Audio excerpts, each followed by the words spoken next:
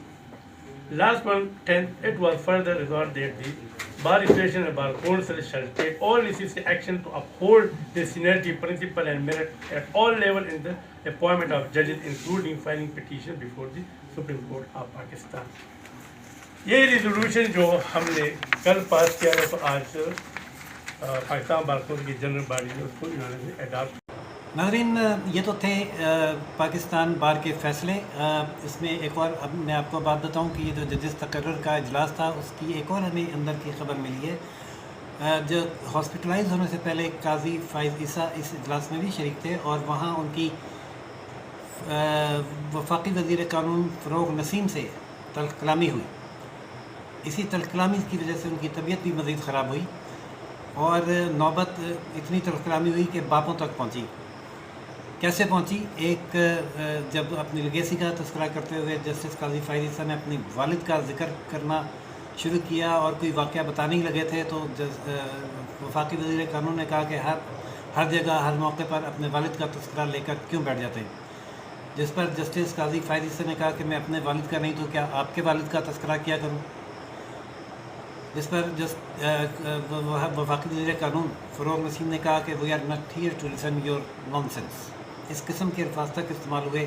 خیر یہ chief justice کی انٹروینشن سے یہ تلخ کلامی مزید نہیں بڑھی اور بات ہو گئی، لیکن ماحول بہت ٹینس رہا اور وکلا نمائندوں کی جانب سے شدید مخالفت اور مخالفانہ ووٹ کے باعث یہ جو ایلیویشن کا فیصلہ تھا یہ صرف ایک جج کی اکثریت سے، ایک ووٹ کی اکثریت سے ہوا ہے. اور دیکھتے ہیں پھر آگے یہ کیا صورتحال بنتی ہے. وکلا کے سطح کس میں مزاحمت کر پاتے ہیں، کیا وہ سینیورٹی کا اصول آئندہ کے لیے ویلیڈیٹ کروا پاتے ہیں، یا یہ الجہاد ٹرسٹ کیس کا فیصلہ جو عملاً تو ریڈنڈنٹ کر دیا گیا ہے اور سنا یہ جا رہا ہے کہ شاید اس کو کورٹ میں لگا کر ریوزٹ کر کے ختم بھی کر دیا جائے. اور ویسے کہنے والوں کا اعتراض یہ بھی ہے کہ اس فیصلے کا اطلاق چیف جسٹس کی اپوائنٹمنٹ کے حوالے سے تھا، یعنی جو سینئر موسٹ جج ہے اس کو لیجیٹمیٹ ایکسپیکٹنسی ہوتی ہے چیف جسٹس بننے کی، اور چیف جسٹس نیچے سے لگانے سے اس کا جو لیجیٹمیٹ ایکسپیکٹنسی کا رائٹ ہے وہ تلف ہوتا ہے. لیکن یہ اس کو یہاں اس طرح اپلائی کیا جاتا ہے کہ اگر آپ جو سینئر موسٹ چیف جج ہے چیف جسٹس اس کو سپریم کورٹ لانے کے بجائے نیچے سے ایک جج کو سپرسیڈ کر کے سپریم کورٹ لیں گے تو چیف جسٹس اپنی جگہ برقرار رہے گا اور جو سینئر موسٹ جج ہے اس کی لیجیٹمیٹ ایکسپیکٹنسی چیف جسٹس بننے کی پھر متاثر ہوگی. یہ بہرحال انٹرپریٹیشنس کی باتیں ہیں اور جب ہوں گی کیس چلے گا تو سامنے آئے گا تو جو بھی آگے فیصلہ ہوگا جو بھی اپڈیٹ ہوگی اس سے ہم اپنے ناظرین کو آگاہ کریں گے. ناظرین جو ایک اور ڈیولپمنٹ ہے وہ ہے سی پیک کے حوالے سے اندر کی خبر. وہ خبر یہ ہے کہ جیسا کہ میں نے پہلے اپنے کل کے گزشتہ روز کے ولاگ میں بتایا تھا کہ عاصم باجوہ صاحب نے استعفیٰ دیا نہیں، ان سے لیا گیا ہے. ایک پارلیمنٹیرین ہے، وکیل بھی ہیں، معروف نام ہے. اس کمیٹی کے بھی رکن رہے ہیں جس میں نے بتایا کہ پوچھا جاتا تھا کہ جب یہ اتھارٹی نہیں رہی، آرڈیننس نہیں رہا تو سی پیک اتھارٹی کیسے قائم رہ گئی اور یہ باجوہ صاحب چیئرمین کیسے ہیں اور اسٹاف کیسے کام کر رہے ہیں. بات ہو رہی تھی کہ اب یہ سی پیک سے جو عاصم باجوہ صاحب کو ہٹایا گیا ہے کیا اس سے چائنیز مطمئن ہو گئے ہیں؟ تو انہوں نے کہا کہ چائنیز کو مطمئن کرنا ہی جو ہے وہ اصل میں مقصد ہے حکومت کا، جو افغانستان کی تازہ ترین صورتحال ہے. اس کے بعد حکومت اس مشکل میں ہے کہ وہ اس کو بیلنس رکھ کے چلنا ہے، چائنا کے ساتھ بھی اور امریکہ کے ساتھ بھی. اور پالیسی یہ رکھنی ہے کہ دونوں کی فوری طور پر ناراض نہ ہوں اور ساتھ ساتھ چلتے رہیں. یہی کوشش کی گئی ہے، چائنا کو یقین دہانی کرائی گئی ہے کہ سی پیک چلتا رہے گا، لیکن ہمارے ذرائع کے مطابق وہ چلتا تو رہے گا لیکن گو سلو پالیسی کے ساتھ چلے گا.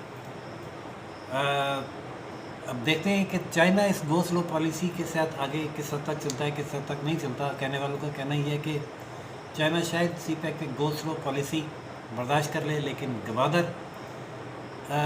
کو ہرگز ہاتھ سے نہیں جانے دے گا، جس پر اس کی اربوں کی انویسٹمنٹ ہے اور جہاں سے اس نے اپنی ٹریڈ کرنی ہے. ناظرین، آگے دیکھتے ہیں کہ کیا رخ اختیار کرتا ہے سی پیک کا معاملہ، اور جو اینگرو کے سابق امپلائی اور اسد عمر صاحب کے کلیگ اب آ رہے ہیں سی پیک اتھارٹی میں، وہ اس کو کس طرح سے لے کر چلتے ہیں.